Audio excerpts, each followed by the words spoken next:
Hello बच्चों, कैसे हैं आप लोग। आशा करती हूँ ठीक होंगे। ऑनलाइन शिक्षण में मैं उत्तर आप सबका स्वागत करती हूँ। पिछली कक्षा में मैंने आपको थॉमसन के नाभिकीय मॉडल के बारे में बताया था। अब हम रदरफोर्ड के नाभिकीय मॉडल के बारे में पढ़ेंगे, लेकिन रदरफोर्ड के नाभिकीय मॉडल को पढ़ने से पहले मैं आपको कुछ और बताना चाहती हूँ। मैं आपको कुछ किरणों की जानकारी दूंगी जिसका संबंध रदरफोर्ड के नाभिकीय मॉडल से है। तो चलिए शुरू करें। बच्चों, रदरफोर्ड के परमाणु मॉडल को पढ़ने से पहले मैं किरणों की जानकारी देना चाहूंगी। जनरली किरणें तो कई प्रकार की हैं, लेकिन मैं 3 किरणों की जानकारी दे रही हूँ। पहले किरण है अल्फा किरणें, जिसे इस तरह से प्रदर्शित किया जाता है।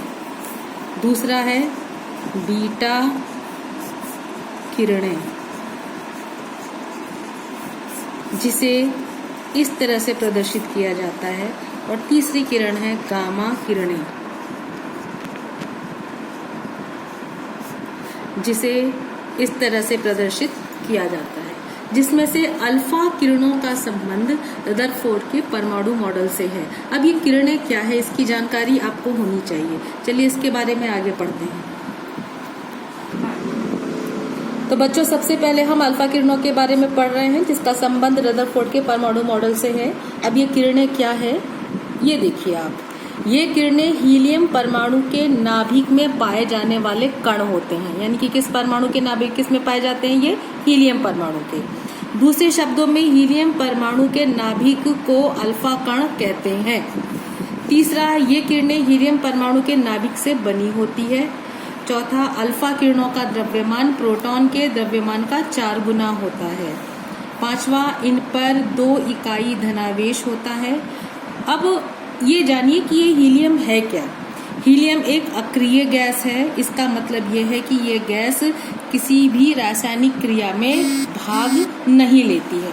मैंने आपको पिछली क्लास में ये बताया था, जब आप कक्षा में पढ़ रहे थे, कि हीलियम जो है पीरियोडिक टेबल में 2nd नंबर का तत्व है और ये अक्रिय गैस के रूप में माना जाता है।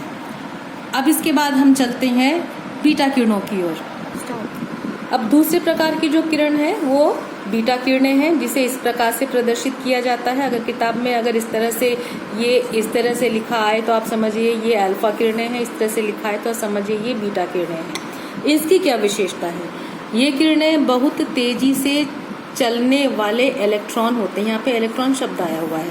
ये बहुत तेजी से चलने वाले थे, या आप दूसरे शब्द में ये कह सकते हैं कि वे इलेक्ट्रॉन जो बहुत तीव्र गति से गति करते हैं, उन्हें बीटा किरणें कहा जाता है। अच्छा, इन किरणों की सबसे बड़ी विशेषता यह है कि इन किरणों की जो चाल होती है या चलने की जो क्षमता होती है, वो प्रकाश के चाल या प्रकाश के वेग के लगभग बराबर होती है। और इन किरणों पर 1 इकाई ऋणावेश होता है। अब तीसरी किरण जो है वो गामा किरणें हैं।